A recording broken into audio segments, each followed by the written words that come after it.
what Micheál Martin said in the Dáil today, and he made an interesting point about government priorities, and really politics is all about priorities. But before I do that, I want to raise a question to do with the issue of the privatisation of Irish water.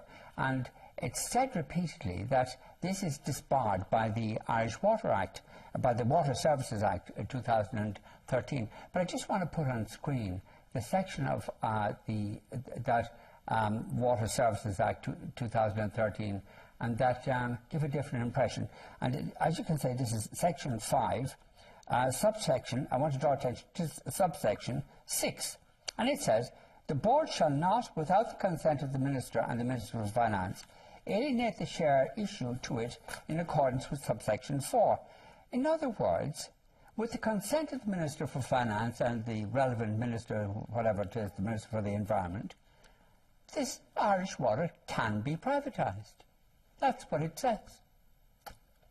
If you're asking me, Vincent, I actually think there's a greater chance that we privatise Leinster House than there is that we privatise Irish water, because at least there are people within... Do you agree that this is what the Act says? Just 1 second. There are people within Leinster House who nearly like to get rid of Leinster House, but there's no member of Leinster House who wants to privatise Irish water. So there's again no and again we have been told that the Act doesn't permit this. And here, clearly, the Act does permit it. There isn't an elected representative or non-elected public representative, whatever, inside Leinster House who wants to privatise Irish water. Okay.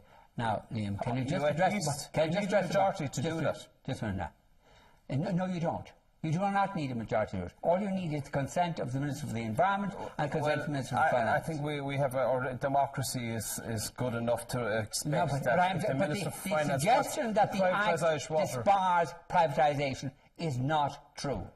Do you acknowledge that? Well, again, it needs consent of 2 ministers. That's right, yeah. So who you assume must come back to Cabinet. The suggestion of the contention has been that the Act prohibits privatisation. It manifestly doesn't.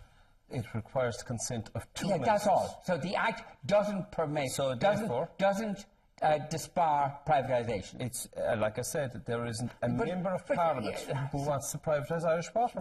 There you go. But anyway, the point I'm making is that again and again we're told the Act doesn't permit it. Clearly it does. If you feel that all what we need is to beef up the legislation, fair enough, we'll do it. But like I said, there's no need to go spending millions of euros to have a referendum on this issue. There's no need there's an issue here is that we simply, nobody wants to sell it. I don't know if there's anybody in Catherine's technical group who wants to sell it.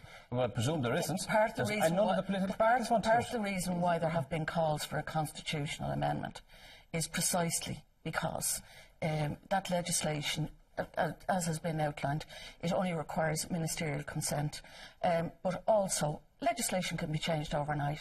And if you want something as a right, legislation doesn't need to be changed. But it's just the minister has to approve of it. So we have a situation here where there is legal permission to privatise Irish water, in spite of what they've said. Now, why not allay concerns and accept a constitutional change that would prohibit it forever? But I mean, why would we need a referendum to say we're not going to privatise water when nobody's interested in privatising Irish water? But why isn't that why does the Act then permit it? Are you saying then that we have to... If nobody wants to privatise it... Do we have to have a referendum on everything then? No, wait a minute.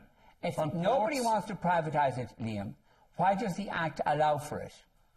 Because I'm sure that's just the way the Act is written. I haven't got to the trouble of reading the Act and the setting up a board Namona, a board Gosh, the ESB. But I gave you this part of the Act. They're all utilities in this country. Before we came into the studio, I gave you this part of the Act earlier on, and you had an opportunity to go and get briefed on it, and I assumed you did. Can you? I don't, because I didn't have that much time before you gave. Yeah, I saw you on your phone. I wasn't on the phone in regards to Irish water. I assure you.